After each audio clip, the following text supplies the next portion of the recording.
بفرمایید سلام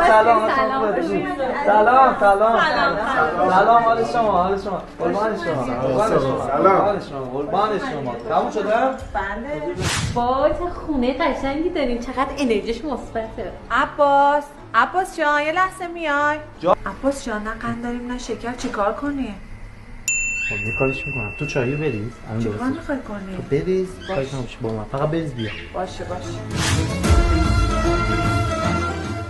مرسی عزیزم، ممنون. بفرمایید. دنیا جون یه قندی چیزی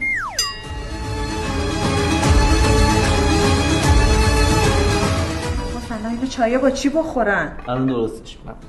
بچه‌ها یه چالشی هستش برای راحتی شما. ما تو همه اینا شکر حل کردیم برای راحتی شما، فقط یه دونش از تلخه. اون به هر کی بیفته فردا شب مهمون اونیم، شام خونشیم. حالا ببینیم به کی میفته. چای من که خیلی خوبه، شیرینه. منم شیرینه. دنیا جون چند تا نبات انداختی توش؟ یه دونم کافی بود. خیلی شیرینه. افله روم افله. چای من تلخه. عزیزم اینو بخور، نخور، شیرینه. قند داری اصلا، نخور. چون قند داری. نه شیرینه. عباس آقا من مرض قند دارم نمیتونم بخورم.